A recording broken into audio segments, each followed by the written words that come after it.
Alright, that's enough. That's enough Kate Bushy. Ooh, I love her. Greetings, my greetings, my love. Today, I'm Mutulu for those that are not aware of who I am. I am the mother and craftswoman of Mutulu Botanica, and today I'm going to show you how to create a strawberry syrup. Now, this is a versatile strawberry syrup. You can use it on pancakes, you can put it in your teas, you can use it in your smoothies, you can use it to drizzle on desserts, and you can use it to make cocktails or mocktails, alcohol free. So, I am a mixologist, I am a practitioner of herbal medicine, and a practitioner of nutrition as well, specifying in plant-based nutrition. Okay, this is what I do, this is what I love to create. So welcome to the botanical kitchen in my home, African Cape Bush style. We thank God. Let's get to it.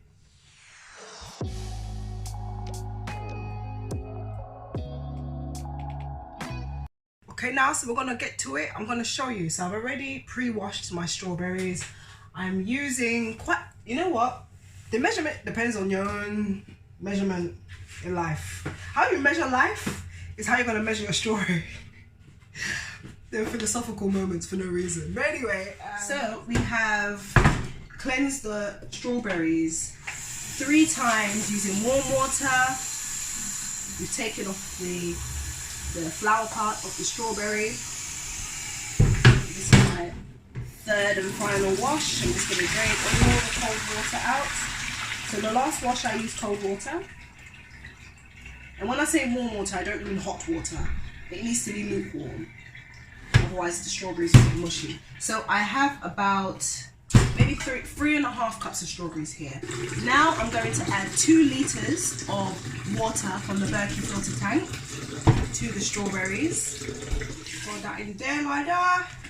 Now I'm going to add 1/2 cup of star anise.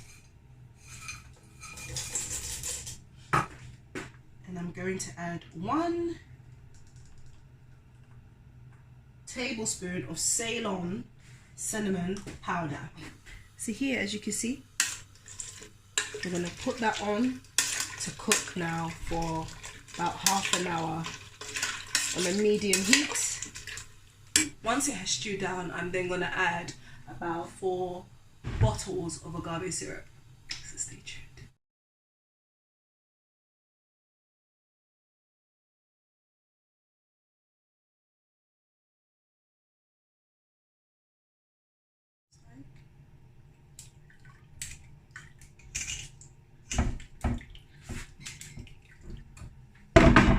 So we're going to pour it back into the pot and cook it down some more.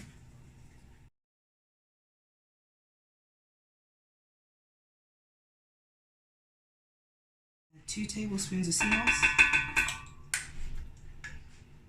We're going to allow this to boil for another 1/2 an hour, and then we're going to add some key lime juice.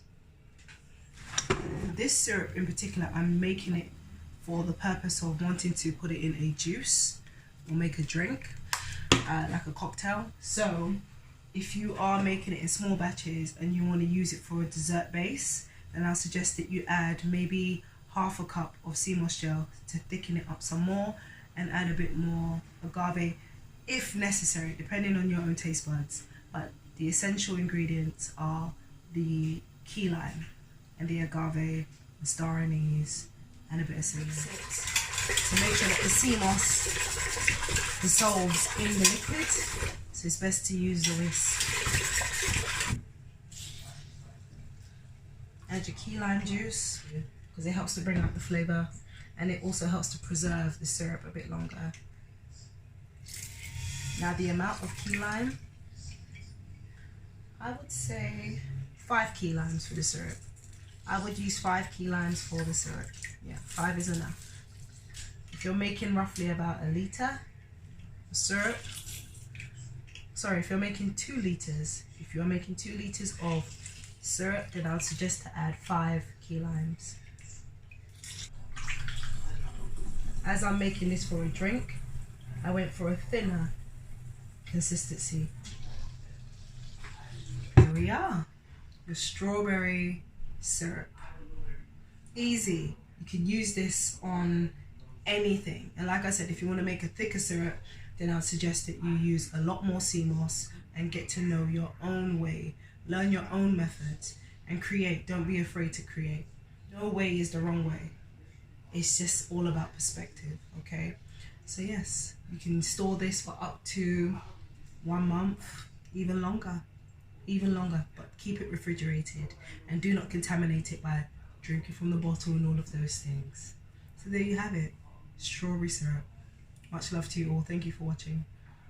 Please subscribe to our YouTube channel, Mutulu Botanica, and do not forget to hit the notification button for all things traditional medicine, botanical beverages, and alkaline recipes.